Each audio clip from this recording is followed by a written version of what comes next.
woman as a servant. And here we go. 10, 5, 4, 3. Call to me, lands far away. Elves have forests to protect. We need to build a wall. Dwarfs their mines. Men their fields of grain. But we Harfoots have each other. For I must now wander this wandering day. We're safe. You have fought long enough, Galadriel. No. Put up your sword. The enemy is still out there. The question now is where? It is over. Nothing is over! Nothing! You were the chosen one! It was said that you would destroy the Sith, not join them! If you only knew the power of the dark side. Darkness will march over the face of the earth. It will be the end, not just of our people, but all peoples. Everyone! I am sorry, but their time has come. The past is with us all. The past is dead. We either move forward or we die with it. This could be the beginning of a new era.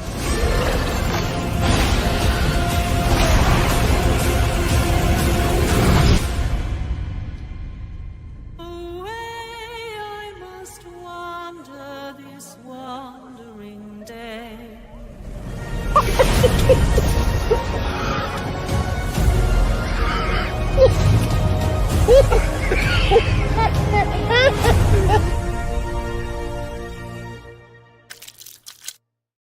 To him finally being lionized in the prime and his prime. Fuck. Do it!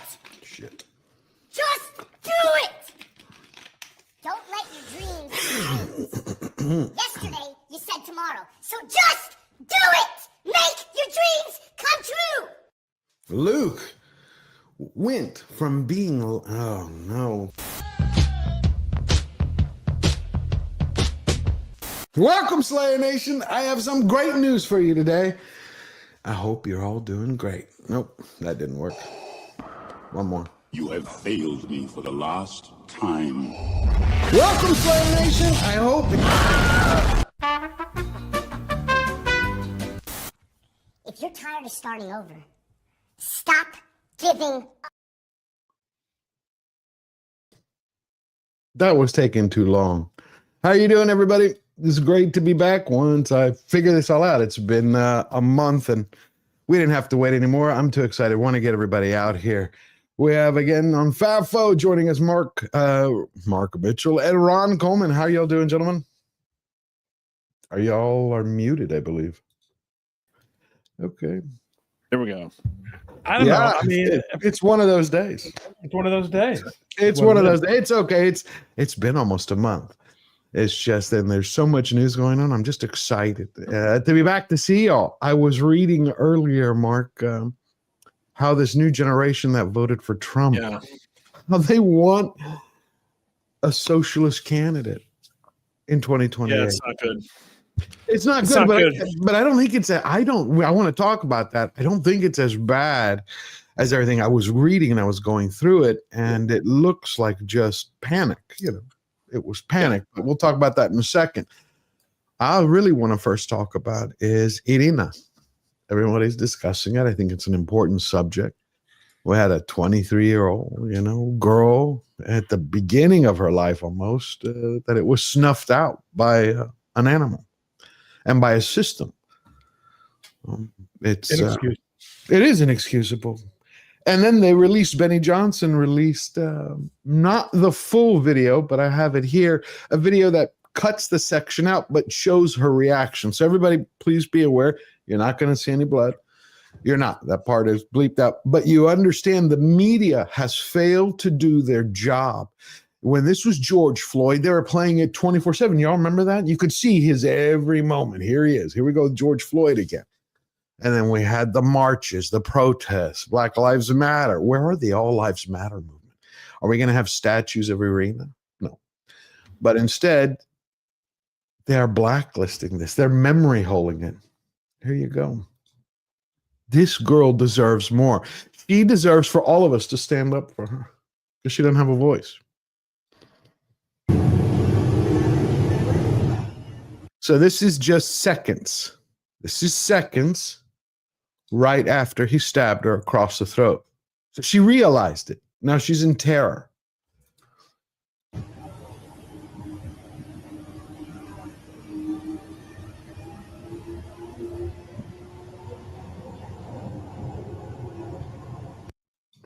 What happens is there's another video, but I was trying to figure out how to show it to all y'all, but it's a little bit more graphic, and it shows her collapsing about 8 seconds later. We don't need to see that. It's just she realized what happened. She understood it. She knew she was dying. And not one person, Ron, stood up. Not one to stop it, to pay attention, to offer aid, nothing. I don't know what you call that, but cowardice. Yeah. It's fear. It's fear. They were afraid. This man just killed a woman in cold blood for no reason. He's armed. He's an obvious lunatic, and he's black. No, people are afraid of armed murderers, and they are afraid of blacks on public transportation. And if anyone thinks I'm making a racist comment, how many videos do you want me to rack up for you showing black people just intimidating white people without killing anyone, without showing any arms? So this is the reality of what we have now. And as you pointed out, George, this is a systemic failure. It's an absolute disaster. Imagine she fled Ukraine to come to America. She fled war to come here. So in this, I blame so many people, from Putin to Zelensky to the Democratic Party to the magistrate. That's another question. They keep calling the magistrate a judge on the news and on the clips. And I was reading that there's a difference. It's a titular difference. A magistrate in most systems that I'm familiar with, certainly the federal system, we don't have them in New Jersey and New York, but they're like a justice of the peace. Right. You know, they're supposed to handle essentially clerical things. Right. In the federal courts, they often are given much more substantial responsibility. But what happened here, I don't understand at all. But there are so many. You know, I watch a lot of aviation videos, and I've learned this expression of the Swiss cheese model. Okay.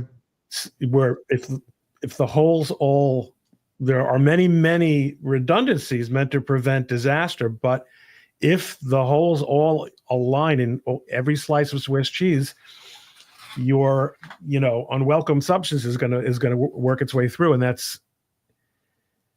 I don't think they had a lot of oversight. I don't think they had a lot of things in place. But there are many junctures of choice, of decisions that were made or not made, that resulted in this outcome.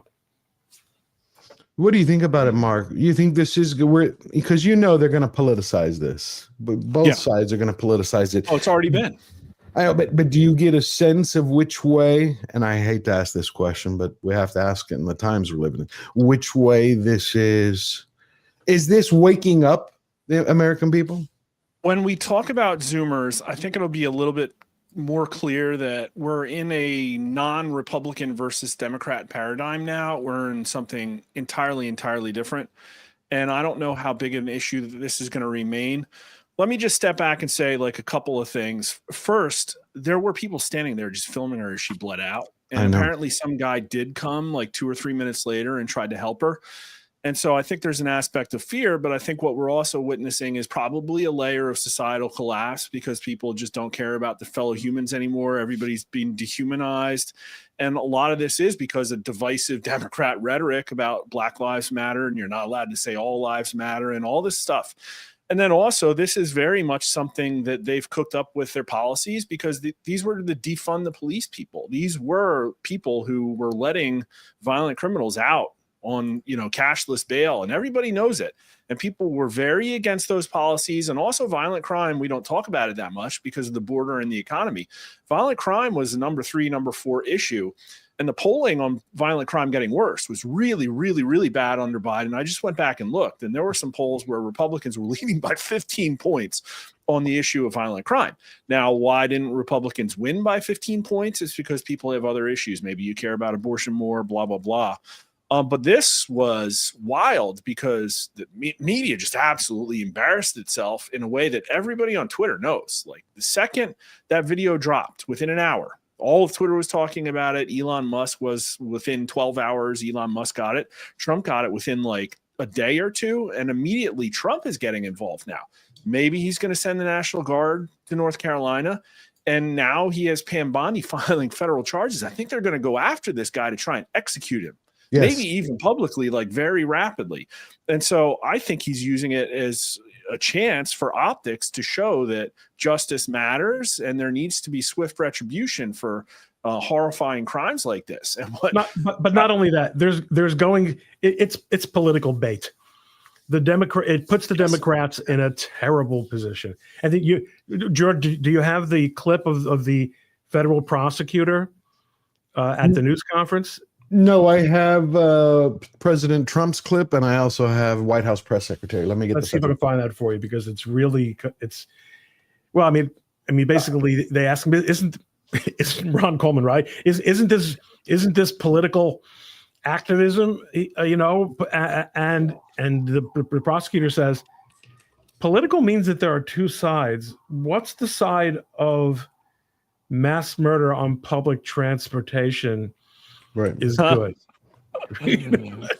Ron, you and I both know that we would have 3 years ago, I would have said, you know what? George Soros really is trying to undermine America by putting these DAs in. I think there's some of that, but I think what we're seeing now, these Democrat policies, is it's all just a grift. It's been accused, I don't know if it's true or not, that the magistrate in that particular case has ties to a mental institution that may or may not recycle people like this. Right. But then Elon Musk is out there. Sorry, go ahead. Oh, just say Elon Musk is out there tweeting a really great clip about how I think a police chief came out and said that on average, I don't know if it was in that person's state or locality, but murderers are arrested 11 times before they murder somebody. I think that people make money off of having these people get recycled in and out and get treatment and get consulting. And so that's, money's more important than people's safety. It is. Well, it's the same thing that I discovered when I recently covered Roblox, the company where it's a breeding ground. It's not a digital online playground. It's a predator's paradise. We have come to a point in society where money matters more than children's lives. Now, money in politics matters more than anyone's lives. You had that magistrate, Teresa Stokes. There are multiple accusations being made against her that she runs a mental health facility, like you said. And at least online, I haven't been able to find yet any facts to back it up, except for the allegations that are made is she supposedly runs everybody through there because she's one of these midnight magistrates who handles warrants, miscellaneous, small crimes, and bail. But her and the prosecutor, that's all they do. You have this guy, Derek, 14 times, and he got a promise. It's like, we're not going to put you in jail. We've reached a point. It's like so many people called it conspiracy for years, where you had George, where they would say, look, George Soros, because you brought him up, is trying to destroy America. It is proof. He spent last year $76 million to put district attorneys in office. That's not a conspiracy. That's a fact. Yeah. Two of his district attorneys, one in Northern Virginia, actually wants to create the same system that they have in the UK that they're testing, a two-tier justice system based on diversity, equity, and inclusion, where if you have two thieves and one fits into a minority group, they don't go to jail for the same crime. It's horrifying. It is horrifying. I mean, they already kind of have that, right? Like they have all these horrifying situations. I read one where this guy called, apparently a 10-year-old was being abused inside the house of like refugees, and the cops like took him away and arrested him and allowed the child to be abused. It's getting really crazy over there. And I don't know. I don't follow Europe too closely. I know there's a lot of unrest going on. I think there's a major protest tomorrow in France. I don't think it's about migrants. I think it's economic. But at some point the shoe's going to drop in one of these countries. Well, you just had Macron. You just had Macron, who lost his fourth. Yeah, right. It's like he's now on to his fifth premiere. It's like, come on, his fifth prime minister. It's like, come on, our president. Then you have Nepal, right? Then you have Nepal. It's like the people keep telling him. You guys see those videos from Nepal? It's crazy. I haven't seen it yet. I've been focused on the arena all day. Think of Mussolini. Oh, okay. I mean, I imagine that the best presidential or executive security detail available in Nepal is not really good enough if everyone in Nepal wants to get you. It's terrifying what's going on. That's how we have to keep waking people up. I think these conversations do it, and every time that every one of us speaks. In the UK, you'll like this, George. You had a comedian who was arrested. Sorry, go ahead. Oh, I didn't mean to cut you off, but I see the One Piece hat on your back wall. Yeah. And in Nepal, it's very much a kid uprising. And I think we'll talk about the Zoomer numbers here too. It's just a matter of how high your youth unemployment rate is and how much corruption there is in the government. I guess in Nepal it was enough. But these people are out there waving One Piece flags, like they're literally waving Luffy's flag out there, which is fine and dandy until they burn Parliament down, drag the finance minister through the streets, and then murder by arson the prime minister's wife. Like this all happened just in the last 24 hours. So it's odd how in Europe, how in certain places around the world, you have people who are waking up. Someone just wrote about AfD in Germany. It's representing more and more people, except they've had their seventh member of AfD who died mysteriously. You had people arrested who went to AfD conferences outside of Germany when they were coming back to their home country. Except now in South Korea, the reverse is happening. You have the communists, well, they're calling themselves socialists, have taken over, where they have jailed the former president and his wife, who is dying because he had instituted martial law. And of course, the parliament, they had stepped in and said that was an illegal act. But he was trying to stop the war that China was waging on it, that North Korea was waging on it, through hacking and through political strategies to destabilize the country. And now this new president, he's stating, do you know, if it wasn't for America, if it wasn't for the United States of America, we would right now be the role model of socialist utopias around the world. That is a strange turn of phrase. We'd have the best breadlines, the best. Yes, the best. Yeah. Oh man. And what I hear, there's President Xi Jinping, basically has a hand up the president of South Korea. But here's President Trump talking today. I'm looking for that federal prosecutor. For far too long, Americans have been forced to put up with Democrat-run cities that set loose savage, bloodthirsty criminals to prey on innocent people, really very, very innocent people. In every place, they control radical left judges, politicians, and activists, and they've adopted a policy of catch and release for thugs and killers. In Charlotte, North Carolina, we saw the results of these policies when a 23-year-old woman who came here from Ukraine met her bloody end on a public train. And here's a picture of it. This is the picture of it. And this is a picture of the woman, a beautiful young girl that never had problems in life, with a magnificent future in this country. And now she's dead. She was slaughtered by a deranged monster who was roaming free after 14 prior arrests. We cannot allow a depraved criminal element of violent repeat offenders to continue spreading destruction and death throughout our country. We have to respond with force and strength. We have to be vicious just like they are. It's the only thing they understand. 24 of the top 25 most dangerous cities in America are run by Democrat mayors. 50 people were murdered in Chicago in recent weeks, with hundreds being shot. And it's time to stop this madness. The people.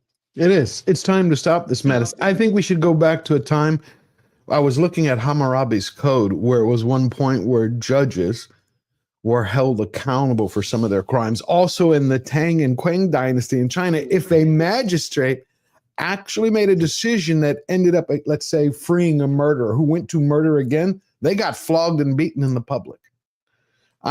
It's time. We need to hold judges accountable. I don't know how we can do it. I defer to Ron on whether that's legal or not, but I bet you public opinion would probably be behind it. Ron, you're on mute again. We know it's not legal. We know it's not legal. The question is if we could have Hammurabi's code, apply here. Is that really a choice we would make? See, here's the thing. I mean, we have a problem with grossly unqualified and corrupt people at many different levels in the judiciary.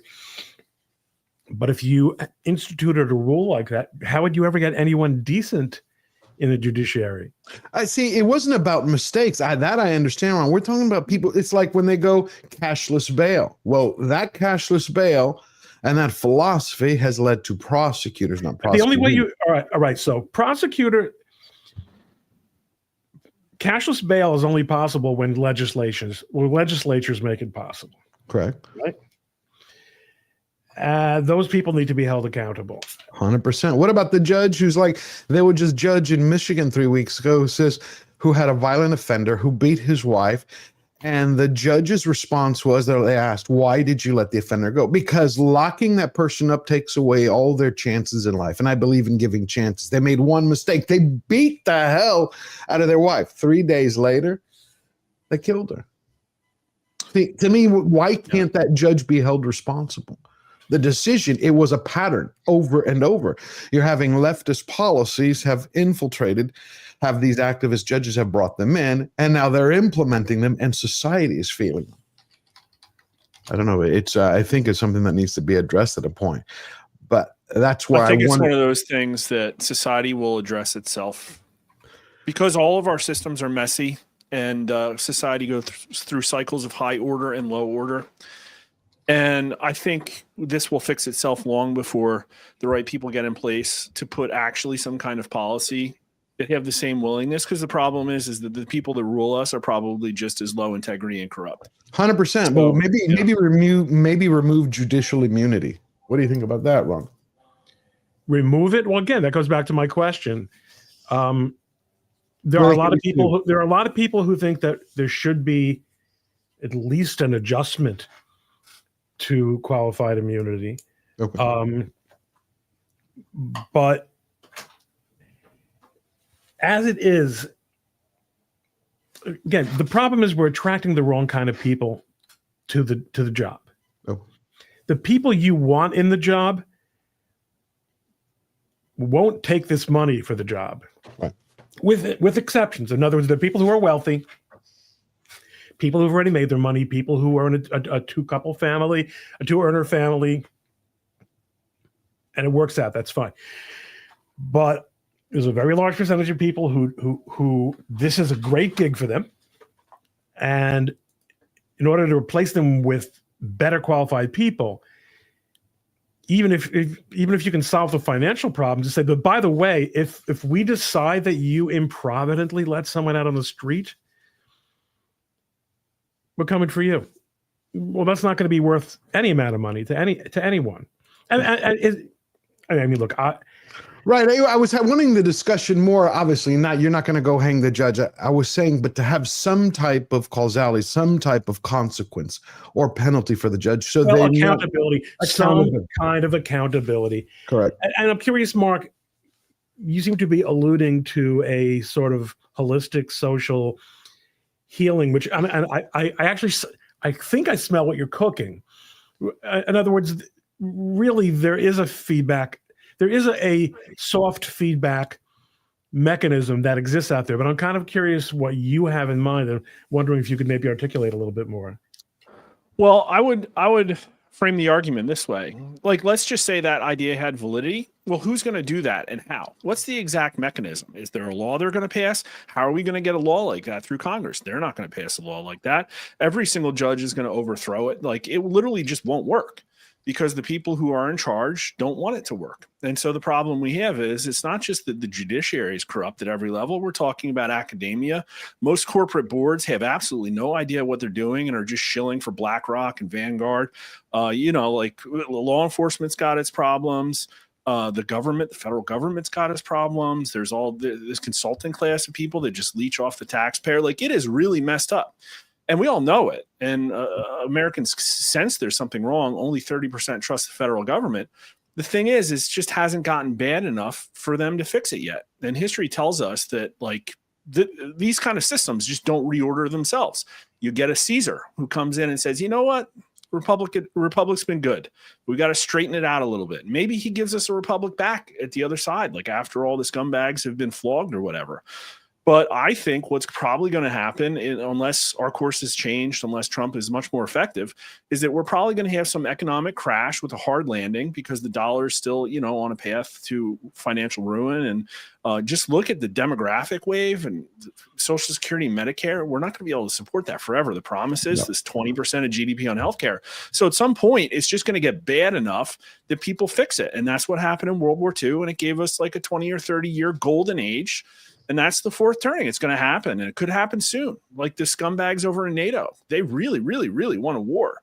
They have French hospitals expanding to try and field an additional 10,000 to 50,000 wounded troops over the next year and a half. What's that for? Like, why are you doing that, France? So I don't know. I just think it's great. And why does the Islamic Republic of France going to want to do it? That's even a better question. That's because they want to instigate this war with Russia. They want to kick off World War III. Now it's going to be Russia and China. So, and India. I guess it depends the way you look at it. The way you look at it, and they keep poking in just the same way Zelensky came out the other day and he was like, I'm not going to recognize any deal brought by President Trump that includes him and Putin without me. Well, we already knew that. He keeps saying he doesn't want peace. And today you have the new bill that the rhinos are pushing forward, the Defense Authorization Act that they want to pass, the defense spending bill by Thanksgiving, where they put two poison pills inside of the package. One is to tie President Trump's hand to ending the war in Ukraine. It won't allow him to do that because it continues Ukrainian assistance and continues to provide intelligence. So he couldn't even turn it off if he wanted to. And then the other one was to stop the Department of War now from helping in immigration matters. They're going after him on every front. The one man who is standing up for America. He's not a perfect human being, but he does his best because he loves us. So, which is why I was shocked when I saw your earlier data that you were talking about this new generation, 18 to 39-year-olds who supported Trump, who voted for Trump, yet want to have a socialist candidate. They want to confiscate wealth. Yeah. Do they not realize that taking a yacht and taking a mansion is not going to solve their problems? I think either they don't have education. It's like they supported Trump, but they didn't understand Milton Friedman, or that capitalism leads to freedom. Someone sold them a bill of goods that socialism is going to save them. Yeah. It's gross. And I think. Is it panic? I think it's anger, frustration, and a lack of fairness. Okay. Yeah. I mean, I think the lack of fairness and resentment.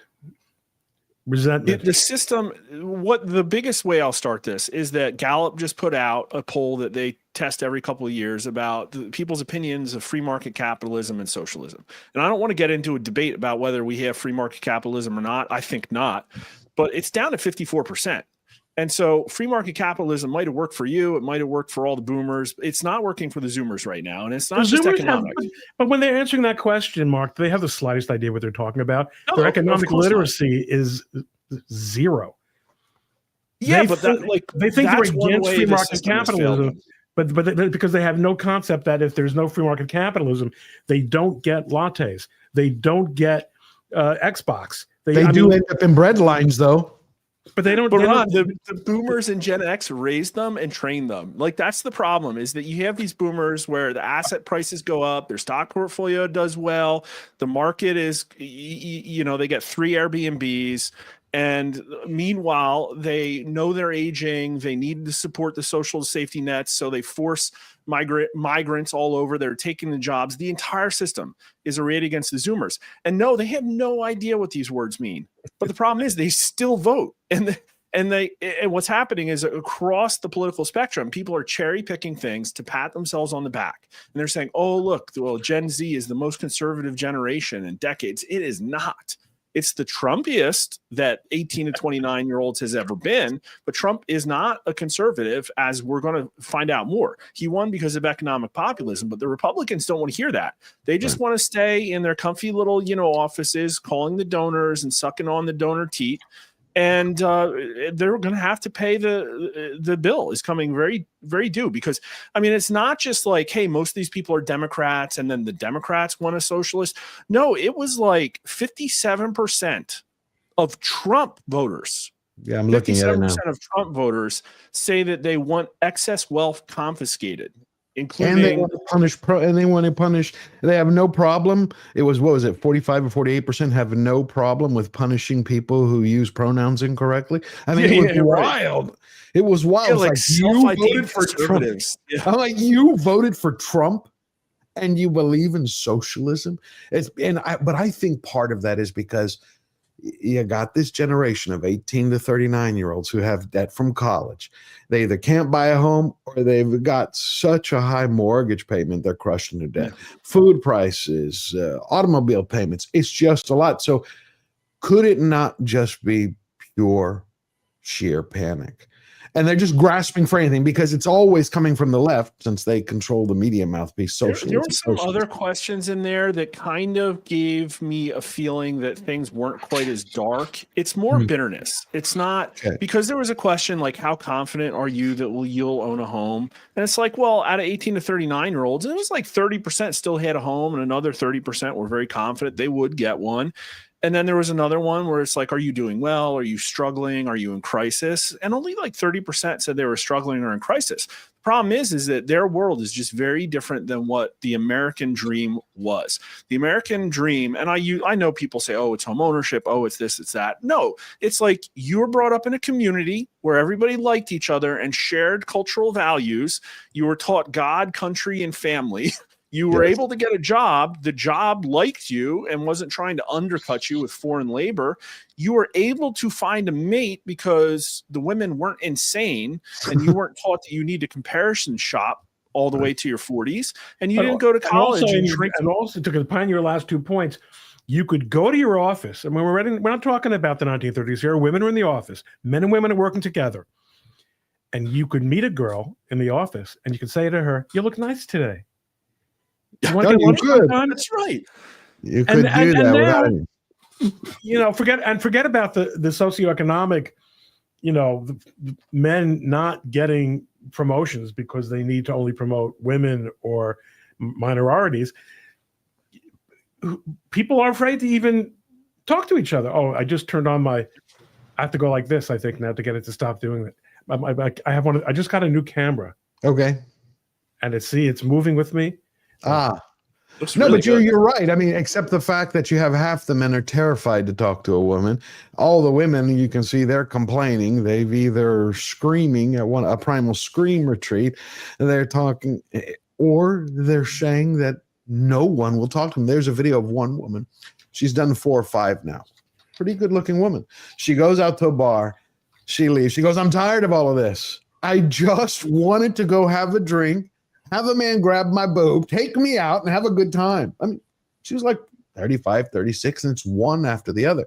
Can't find a relationship, can't find this. I'm like, well, how long did you spend at the National Organization of Women every weekend? This is the slippery slope, and we're now at part way down, and we're seeing the ramifications. What I want to know about these numbers, do you think possibly it's the same way many people, outside of maybe agreeing with Trump economically, agreeing to seal the borders, how some view President Trump as a middle finger to the establishment, to the elite, that maybe they view socialism as kind of like the same middle finger? I don't think so. I'm trying to make sense of how anybody who has read what socialism is, has studied 2 seconds of history, would never embrace it. So I'm trying to find a way to rationalize that. They say they want a democratic socialism, so it's a little We're not telling them you're going to wind up in a ditch with a gun in the back of your head. Like, that's not what the questions are. The questions are just like, hey, here's a set of policies. Should there be income caps on wealthy people? And only 1/3 of Trump voters say no income caps. And so it doesn't matter whether, that's the problem, is they pull these things that mean nothing. Well, do you like socialism or capitalism? These people don't know what that is. But when you look at these policies, all I'm saying is, well, first I'm saying we're probably going in a very dark direction. But all I'm really saying is no Republicans don't sit on your fat asses. Like, you are going to lose. These people are not going to vote for Mitt Romney. No, they're going to vote for Trump. And if they can't get Trump, they're going to Bernie and AOC. That's what's going to happen, and that's dangerous. That's dangerous. Yeah, I don't think so. I don't see that calculus. I will tell you one thing. I want Mandani to win in New York, because I want to have a 4-year test case for everybody to see what happens when you elect a communist. I do. I think what's interesting, George, is that he's so lacking in experience and insight and rigor of thinking that when the disaster comes about, they will very convincingly be able to say it's never really been done properly. They do say that all the time. I was listening to someone the other day and I heard this. Oh, it was Patrick Bet-David. He went on Jubilee and he did the round table where it was capitalism versus socialism, and they would go into communism. And about half the students who came up to him, they compete to get in the chair and they talk to him. What did they say? It's never been done right. The U.S. has stopped socialism from progressing to its full blossoming maturity. These words, it was hilarious the way they framed things. And word salad academia. They're like, socialism has never been truly allowed to blossom in the world. He's looking at him like, do you want to go through the case studies like in history? And he's like, Cuba. They're like, oh, that's not socialist. I'm like, okay, what do you consider socialist? He's like, China. Oh, no. That's nothing. That was a revolution to help the people. I'm like, okay. So they changed the language, but the bottom line is, every time you talk about communism or socialism, the answer you get is it's never been done correctly. 200 million people died, but let me back up 2 of those assertions with numbers. Wow. Yep. So you said, well, I'll start with you, Ron. You said that they wouldn't vote for Sanders and AOC. Right. And I think that if Trump were running again, he would beat Sanders and AOC, and probably even in the 18 to 39 demo. But we just did a matchup from May, and admittedly it's early, but Bernie Sanders beat JD Vance by a lot among 18 to 29-year-olds and 4 points overall. And so he hasn't converted all the Trump votes yet. And that's because I think he also hasn't campaigned for president. Yeah, he was asked the other day. Is he getting ready for president? He said, I don't want to look at that. I'm doing the job I'm doing.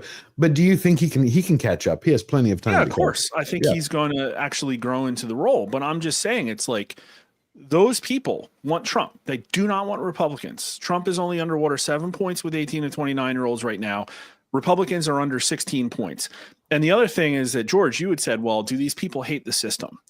And I don't have a question like that. But what we do know is that the highest approval rating that Trump had among 18 to 39-year-olds, 60%, was in February and March when Elon Musk was going hog wild on the government. So I very much think that this is a signal of they hate the system and they want it torn down because it's not working for them. I agree. So I believe that. I think we have a DC bureaucracy, an embedded union party, which costs us $1 to $3 trillion a year, and they don't fix any problems. Again, you have a president in office. The Republican Party should be counting their blessings that they have a man with the courage, the stamina, and the ability to solve these problems. But when I've talked to people who are like 25 to 28, and they're like, they can't afford to pay their groceries. They can't afford to pay their debt off. They go, my house note's too high. I'm like, did you make those complaints when Biden was in office, when he allowed 20 million people to invade? Because that raises house prices. It raises the prices. Did you say that when Bush did it? Did you, not them or their parents? I was talking then later.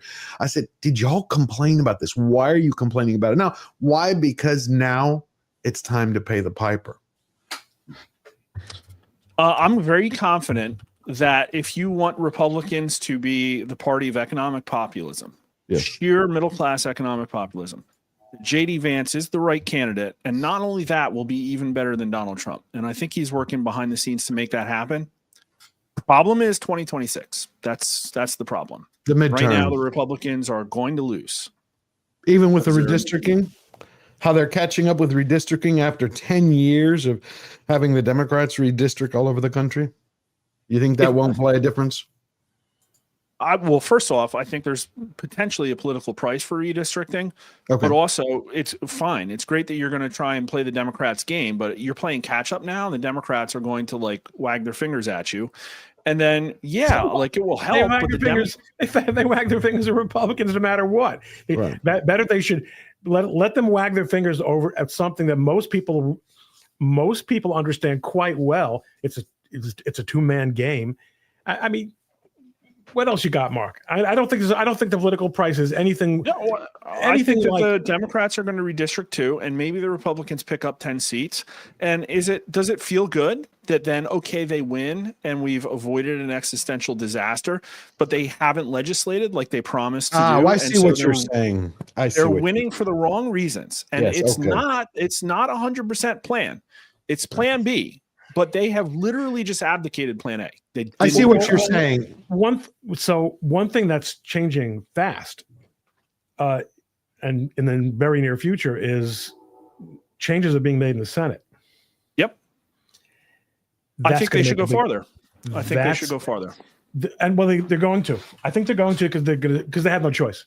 Nothing will happen if they don't do it, and you can't just keep always just always keeping you can't keep always keeping your powder dry. Right.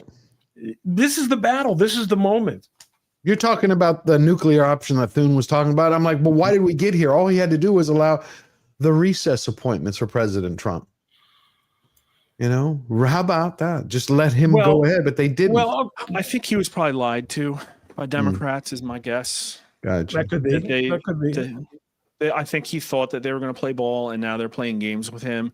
And it's like, okay, well, you got outflanked again. It happens a lot with the Republicans. But Ron, you're 100% right. I've been calling for them. Plan A should be good governance. Like literally just pass laws that everybody knows aren't DC abortions. And they can't do it. They say, the rules. There's a 60-vote fill. Well, the Democrats are going to do away with it. So just do it first and then actually give Americans a year and a half of a real Senate. And that's the best news I've heard all day, if that's really going to happen. But right now, the nuclear option for confirming like the judges is like, it's kind of a little cheesy. It's like, we're going to finally change the rules to do something that everybody expected out of us anyways. And all right. What about go ahead. Why should we? Okay. So you're maybe with 2020 hindsight, and maybe your hindsight was 2020. Maybe you had 2020 foresight, in February, March. I grant you that, but now you do it. You don't say, you got to do it. And I agree with you. What are we saving it for? In fact, the chances of holding on to the Senate improve by making the Senate a genuine, majority rules body, because they're going to be able to accomplish all kinds of things that are going to keep Republicans in office and get them reelected.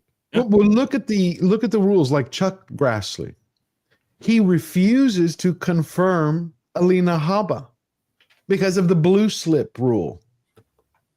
I was like, I've never heard of anything more ridiculous. Trump even said it. Get rid of that ridiculous rule in there because a senator from your state says no, sends in the blue slip. You're not going to appoint who the president wants. Like, here's the problem: they probably don't have the votes to get rid of it. They might not, but that's going to end up in front. That's going to end up in front of the Supreme Court. Oh, really? Not the blue slip. And the Senate can run its business how it wants, but the idea that a president's ability to appoint a U.S. attorney has to be approved by federal judges. I never heard of that before. That was odd. Yeah. Okay. That's insane. That's a gigantic separation of powers problem. And here's the thing. Roberts, why are we all of a sudden getting all these Supreme Court opinions on all these hot button issues? Emergency stays. And why is this Supreme Court all of a sudden granting emergency stays? Ron Coleman is going to tell you two reasons. One, the district courts are out of control. There's no question about it. They recognize that they're out of control, and they've got. When people are always saying, "When's the Supreme Court going to step in?" This is the stepping in. One, but two, these are all separation of powers issues. And it just so happens that is a favorite topic of Judge Roberts. His institutional instincts, which have given him feet of clay in so many situations. On the other hand, when it comes to the issue of separation of powers, that he gets active. That's his Rubicon. That's his Rubicon. You don't cross it. His Rubicon. But I don't understand when it seems like it would be a good time to make an example of a judge. However, the Supreme Court could do that. I don't know the mechanisms. They can. And I mentioned this at the NatCon conference last week, and the room went silent because people weren't aware of it. Maybe I ought to write something about it. Yeah. Courts can, when reviewing an appellate court, when reviewing a decision of a district court can remove the judge from that case. It happened in the Second Circuit about 15 or 20 years ago. There was a Southern District of New York judge, and I don't think either party, obviously, it was the party that was unhappy with the judge that had filed the appeal. I don't think they had asked for a reassignment of the judge because it just never happened. The Second Circuit took it upon itself and said, we're looking at the record here. It doesn't look like this judge can sit on this case and rule on it in an unbiased fashion. And that's how it went. As the Second Circuit can do it, obviously the Supreme Court can do it, and so can the other district courts. The courts of appeal.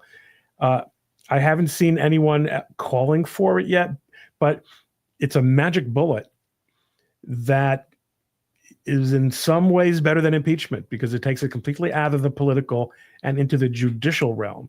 And I do think it's something that the judges really don't want to do, but we're reaching the point where district judges are not only ignoring the Supreme Court, and you have this shit like citing to the dissent as authority. I mean, I've seen these decisions lately, and I'm a layman, and I go back and forth to understand it. But they're doing it multiple. They're doing it multiple times. So there's got to be a point at which a circuit court says,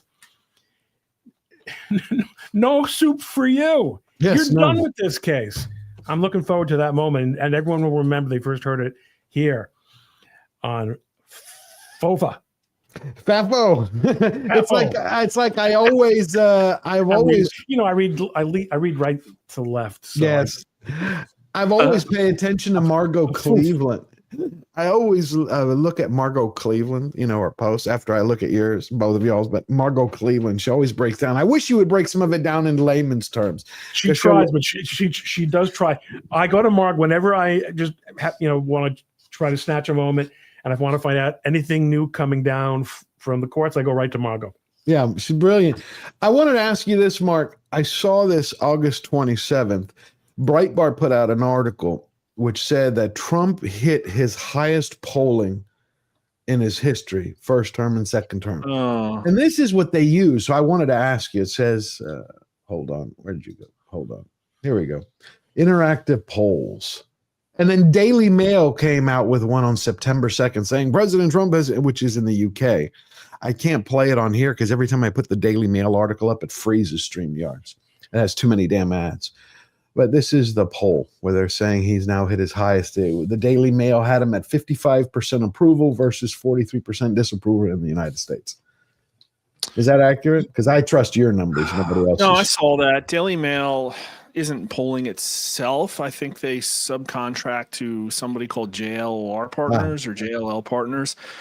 They're okay. They're one of these pollsters. Well, really, there aren't that many that do what we do, which is we just literally poll every day. Okay. And so you're getting an uninterrupted stream of data from us. And what you see with people who like poll every month or two is that sometimes there's a lot more variability than you would expect based on the margin of error. So I think that's an outlier. If you want to put my screen up real quick, I'll show you exactly where Trump is right now. Yes. There you go. So this is the 10-period moving average. So that line is basically, we're talking about 2 weeks worth of data. So that's like 4,000 respondents. So these lines here have about a 1% margin of error. And the bright red line is Trump's term so far. The bright purple line is Obama's first term. Okay. And so you can see that Trump came into office kind of the same way he did the first time around, but the first time he just got absolutely brutalized. He's the dark red there, brutalized by Russia collusion hoax. And then you can also see that he was tracking with Biden for a while, but then Biden just got his Afghanistan crisis. Actually, like a week ago, 4 years ago, was the anniversary of the first FJB chance at football stadiums. You could literally see that on the chart. That's where that blue line just absolutely crumbles. So Trump was not a highly approved president, and we have him underwater right now, but not that much. This is actually the approval index. I have, another one with net approval, but it looks very similar. He's not a highly approved of president, but that's a function of the violent rhetoric and the insane left. But what I can tell you is that Obama is doing exactly what Trump is now, right? So this is like politics Jesus. Okay. Trump is now doing better than at this point in his term. So I think Trump's just going to kind of kick around, probably in the high 40s approval rating. And that'll be good enough, to have the rest of his agenda. It's just a question about, is that good enough for strong enough coattails? That's my question. Across the finish line. We just have to see. What do you think historically with looking at these numbers? Like, what is the number that he would need? Does he have to be plus another 5 points in order to carry people across? Because the Republicans overall have failed him in legislating, in doing anything decent. Everybody I talk to, nobody remembers the big, beautiful bill except to complain about it, except unless those who study politics, and then you start talking to them. The majority hard to convert generic ballot is the only thing we poll. We can't poll every congressional district. Polling congressional districts is really expensive and hard. The generic ballot is Democrat +4 right now, according to a really big poll we did. And that actually checks with history. Like, usually the party in power loses the House. And so right now, Trump is on track for probably losing seats. But then there's a whole lot of other people that have very valid analysis that would say, well, Republicans have registered all these people, and we haven't adjusted for that yet. Or they'll say, well, there's like 13 marginal seats, and Democrats are in 11 of them. So Republicans should pick up more. And then, as Ron said, there's going to be redistricting. So there's all of these variables going on, but the problem is that like so few of them are just like Republicans are passing good laws and people are going to be enthusiastic to go out and vote for them. And right now, the problem is the Republicans' biggest opponent is the couch. That's the problem. Gotcha. Well, let me take a few of these super chats because I think we have a couple of questions for you before we start to wrap up. Hold on. We got $5 from Mark Daly. How does Elon Omar go from net worth of 0 to 30 million? That is a lot of wedding presents, even if you get married twice. Anybody want to answer that? How we have another politician just like Pocahontas who went from a couple $100,000 to being worth 14 million, and you got Elon. To be fair, when you marry your brother, you get a lot fewer wedding presents because it's only one family. Mark, it's crazy. You see these politicians.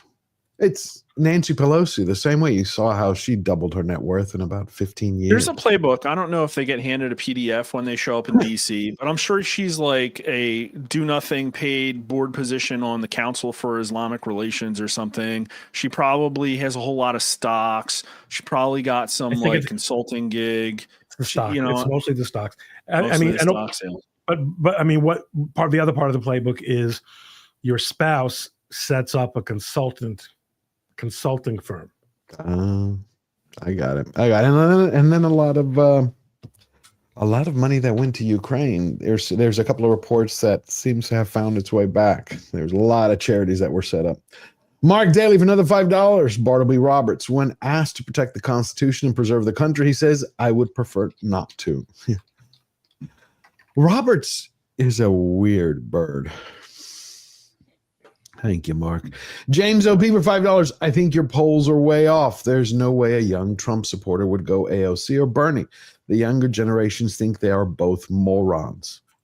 Well, I didn't say that. I said that among 18 to 29-year-olds, Bernie does a lot better than J.D. Vance.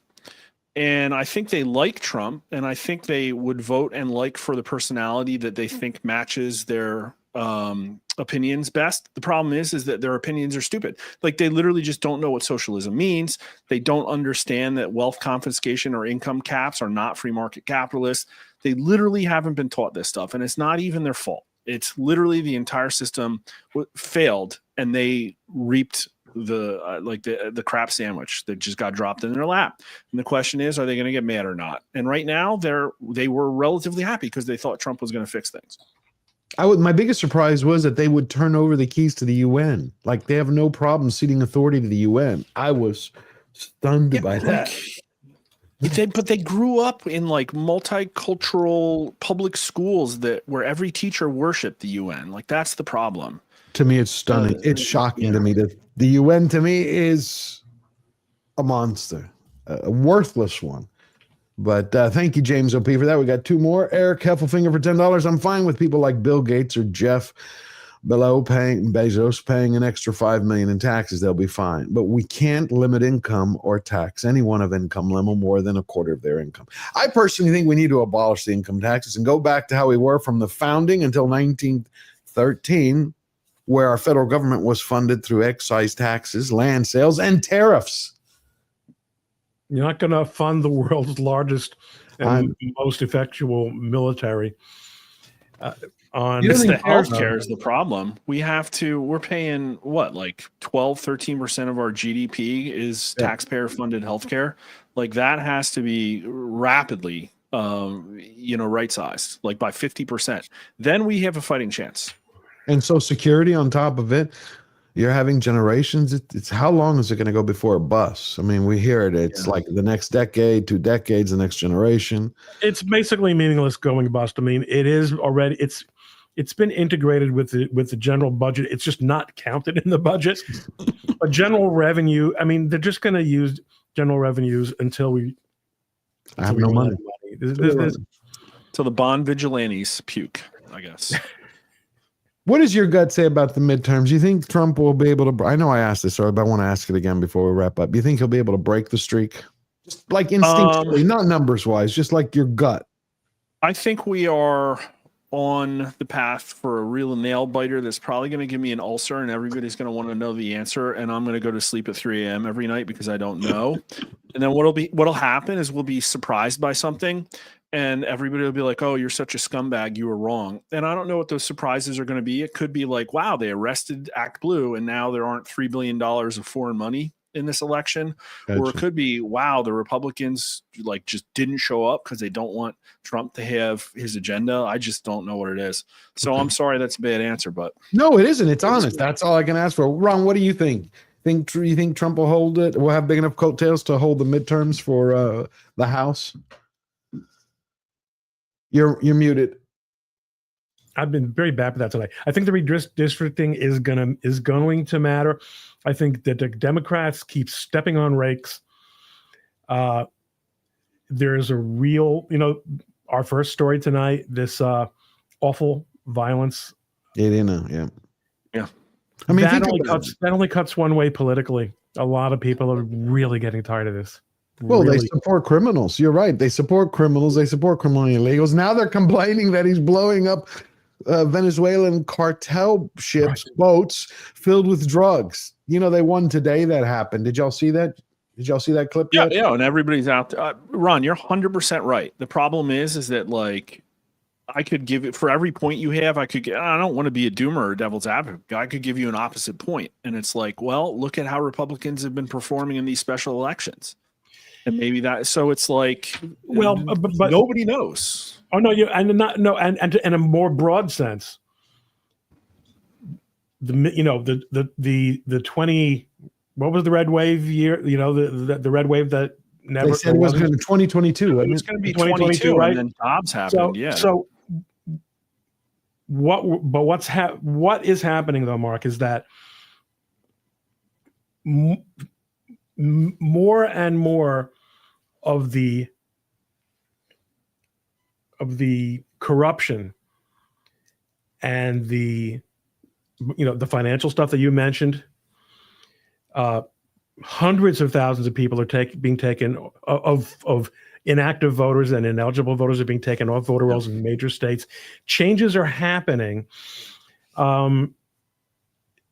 These election results are so frequently so marginal that very slight improvements, and especially with redistricting, could really make a difference. So you're right. The getting it done and winning opinion polls are really different things. But Democrats, they're not built to win arguments. They're built to attain and retain power.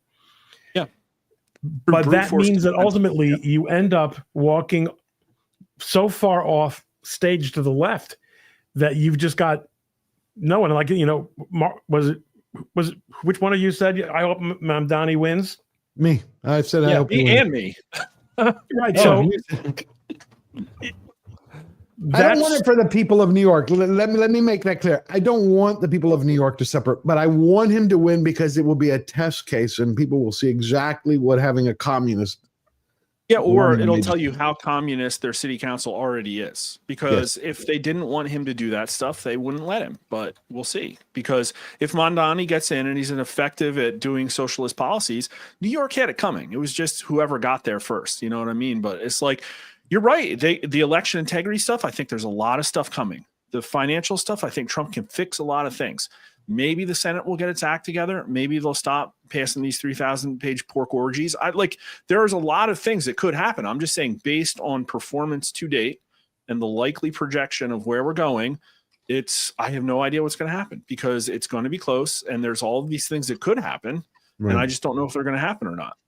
But I think it's like the polling's not going to tell you. You know what's going to tell us is and I haven't polled New Jersey yet, but I have a thesis of what I think I'm going to see in New Jersey, which is that I think probably Chitterelli is going to lose by more than he lost by in 2020, despite all of the country's shift to the right. And that's because everybody was really, really, really pissed at Murphy because of COVID stuff back in 2021. And now there's no more Murphy. And there's no more Murphy. And Mikey Sherrill is like, this is what they're going to run across the country. A lot of really fluffy moderates with a lot of hoorah patriotic ads and a ton of foreign money paying for those ads. And the Republicans are like nowhere to be found. But this, again, Iowa State Senate seat, not very important. Democrat National Party was all over that thing. Republicans were nowhere to be found. And so I think that they are not in the business of winning elections when Trump is not on the ticket. And that's what we're going to see, I think. And we'll know it. the special elections will give us a very good idea. That's a good point. That's a good point. That's a very good point for us to wrap up on. I think, again, you have the Republicans. They don't want Trump to finish his agenda. They want him tied up with the Democrats having the House and dealing with who knows how they've said they want to impeach him. It's just disgusting that we have a president, a once-in-a-lifetime president who can actually fix most things, who can actually change the Republican brand and make them electable for the next 40 years if they would just do a little work. Meaning care for the people. I think the special interests really matter. You have Cassidy, you have Tillis, you have John Thune all out there, really negative and aggressive language about RFK Jr. And they've taken money from pharma. You know what I mean? I think it's in many ways as simple as that. I hope the one of the best things that happens is they play at least Ted Cruz does, is play over and over his clip with Senator Tim Kaine with about God and our rights, how our rights don't come from God, but they come from the government. That was one of the most beautiful things. All right, I'm going to read this last super chat, and then we're out of here. Graph Web for $2, the name of all that is holy. Cancel Disney Plus. Thank you, Graph Web. Love you and your passion. I appreciate it.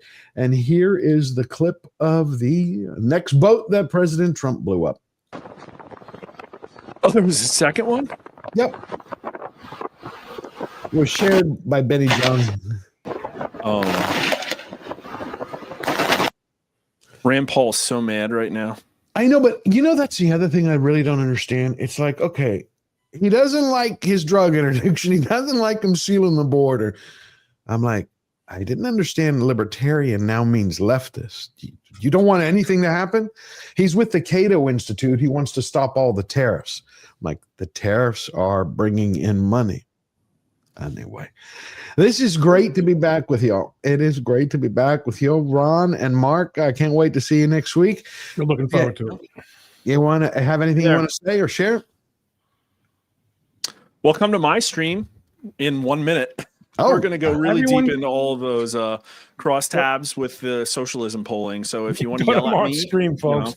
Right. Go to Mark's stream, for God's sake. If you go for that thing, God bless you. Hold on, let me just underscore poll. Yeah, I'm gonna put it right in here. I learned the other day how to do it. Let me just. And I'm gonna leave right now too because I gotta. Okay, you gotta go. Night, Thank you, Mark. I'll see you next week. I'm gonna put it right Great here. seeing y'all. All right, bye. Rasmussen. Oh, he doesn't have it up yet. All right. Well, next time we'll do it. Thank you, Ron. I can't wait till next week. I'm happy to be back. Happy Good night, to be everybody. back. Good night. See you. Everybody have a blessed week. And we'll see you next Tuesday.